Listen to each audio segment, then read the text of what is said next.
Hi everybody, this is Noelle from Petitti Garden Centers, and we are doing a spotlight on one of our favorite grasses, ornamental grasses, called Panicum or switchgrass. Now, all of these varieties by me are part of the Panicum variegatum species, and we see these very, very often in landscape and so forth. And we wanted to highlight this particular family, if you will, because it is native. It is a native grass to most of the United States, believe it or not, east, Midwest, into the Great Plains, and really kind of stops close to the Rocky Mountains, and you don't see it west of the Rockies, but it is a grass that you'll find in a lot of different places, habitats, and so forth. And it really is a beautiful grass, being a native to Ohio.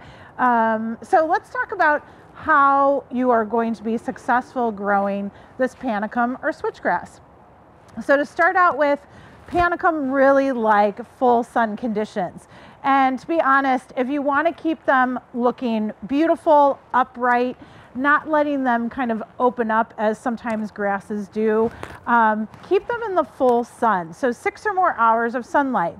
Don't get me wrong, because they are native grasses, they can tolerate part shade, but they might stretch, they might get a little bit, like I said, more open in habit and not stay as upright as they should when they're in the full sun. So full sun is definitely better for them, but if you have a part shady spot where you have, let's say, 4 to 6 hours of direct sunlight, they might do very, very well for you. As far as soil is concerned, Panicum grasses are really tough and adaptable. So they typically like well-drained soil, and we're blowing a little bit today with the grasses, but they typically like well-drained, drier, kind of gritty soils, so sandy soils, rocky soils. But the really interesting thing about them is because they're so adaptable, they're such a wonderful native, they actually can grow in clay soil and wetter soils as well. So if you have a well-drained, kind of sandier or gritty spot you want to put them, great. If you have a clay kind of wet area you want to put them, great. So they really, like I said, very, very adaptable as far as their soil is concerned, okay?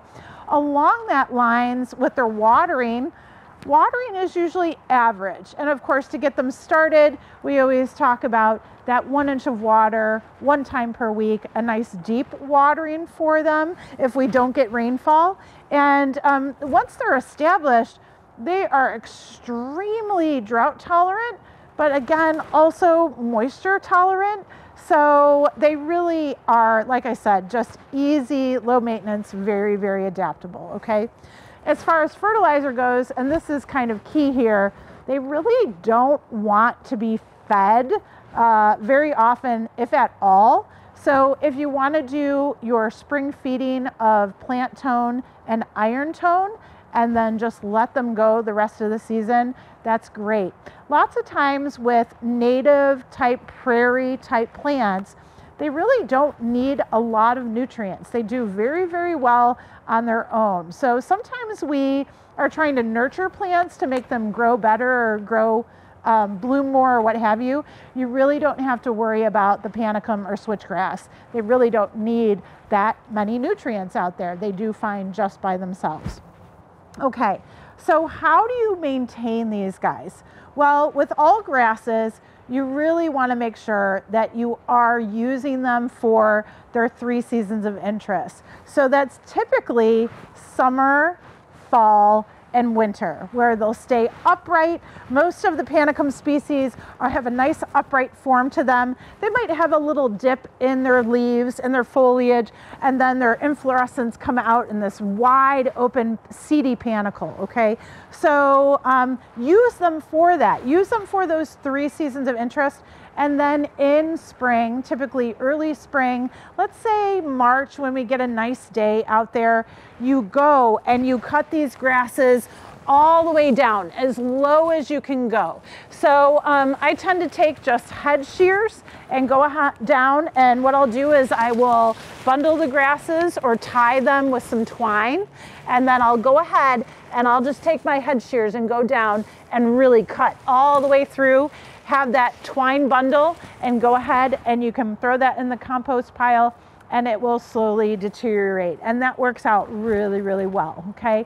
So maintenance-wise, they're very low maintenance. You don't have to stake them. They should grow upright and do their thing for you, but just make sure you're cutting them back in the spring. And really you want to do that with all of your ornamental grasses. The reason being is they have a hard time pushing through all of that old wood, if you will, old stems and foliage. So if you wait too long to cut them back, they look a little stunted in the way that they grow. So that's why you want to get that done in early spring.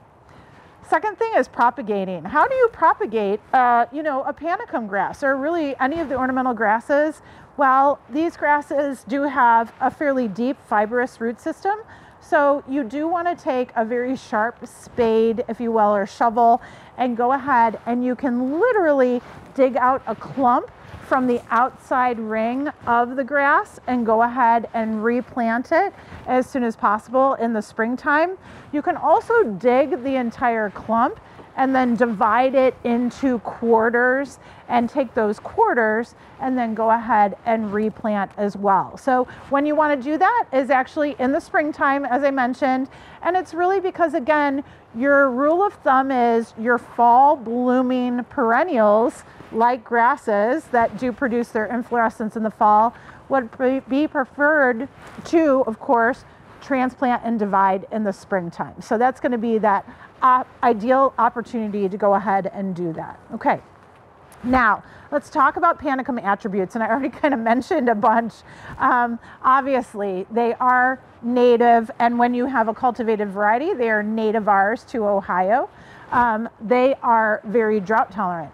They are moisture tolerant. They grow really well in rain gardens, believe it or not. They are actually a natural forage for livestock, and the Latin for this name, or panicum, is actually twiggy millet, because the seed heads on this plant have actually been ground for flour before and used in breads, especially by indigenous people. So it really is a plant that has been around for a very, very long time for us in the U.S. Pollinator attractant, believe it or not, they are a pollinator host for skipper butterflies, for satyr butterflies. So they will lay eggs, and of course those caterpillars will develop and consume some of the foliage, but you really never see a lot of damage or anything like that on the foliage. And then of course go ahead and cocoon, and then of course become those butterflies. So you will see that happen too. So it's really nice to have a grass that serves as a host plant for pollinators as well. The deer do not like ornamental grasses. They very rarely will come through and browse on a grass, which is wonderful. The rabbits typically don't like to browse on ornamental grasses either. So great plant to have if you're having those types of problems or pests in the garden as well. Gosh, I don't know, there's so many more attributes to them, but that's basically most of them, the important ones that we really need to know. And as I mentioned, throw them anywhere. They really do, as long as it's in the sun, sunnier spots are better, but throw them in any types of soil and they'll do very, very nicely for you. Okay, now let's talk about varieties, and there are several cultivated varieties, but I have a small, medium, and large variety here today to show you. So the small variety right in front of me is called Shenandoah, and it is a beautiful panicum grass. You can tell that it is the shorter of the bunch here, where the foliage will grow up about 3 foot tall, but the foliage is absolutely gorgeous, starting as kind of a blue-gray or a blue-green, and then moving its way into red. And you can see those bright red tips, and it will only get better as we move into the fall weather and so forth. It'll really redden and become very, very dark. The tops, you can see these seed heads or these long panicle inflorescence. The seeds are also a very dark red, so they're very pretty, very showy. And I kind of liken this kind of flowering to like a smoke bush, where it's sort of a puff of cloudy panicles. It's just really, really beautiful. And when it rains or when there's dew on the panicles, it's even more gorgeous to look at. And over the winter, you will see the snowflakes kind of land on the panicles as well. So really a beautiful grass. And Shenandoah, again, very, very colorful, very pretty. The next one here is actually called Heavy Metal. Heavy Metal is a 5-foot variety, and I should have mentioned Shenandoah is about 4 foot with flowering and all. Heavy Metal is just about a foot taller, so it's going to be a 5-foot variety. What we like about Heavy Metal is it has very, very similar habit and foliage to Shenandoah, but it takes on more of a blue tone to the actual grass foliage. And then it becomes a little bit more metallic in color, like shiny in color, and starts to develop purple tips that are also kind of this metallic hue to them. So look for that as well. So Heavy Metal, really beautiful type, about a foot taller than Shenandoah. Different coloration, obviously. And again, those seed heads really come out about mid-summer and start as kind of a pinky color and then do mature to more of that kind of burgundy red color as well. Now on this side is Dallas Blues, and Dallas Blues is going to be your taller Panicum variety here. This is a good 6-footer, as you can tell. I'm 5'7", so it's getting up there with the inflorescence. And so this is going to be one that you can do a little bit of a taller hedge with, kind of a screen, a natural screen in the background. So Panicum Dallas Blues is also a very thick foliage type. It's about twice the width of Shenandoah and Heavy Metal. So the texture is much bolder, very different out there in the landscape. Again, very strong stems hold this plant upright. It has just a little bit of weeping at the top of the foliage. And then look at these beautiful panicles. Again, very, very open and showy and almost cloud-like really up here. And when they do first come out, again, beautiful pink color. And then as they dry, they become more of a wheat color.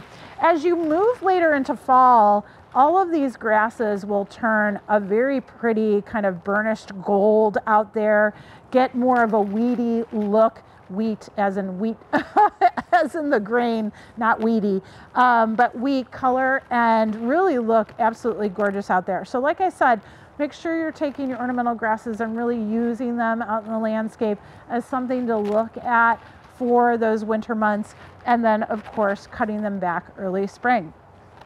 That's Panicum or switchgrass in a nutshell. Enjoy.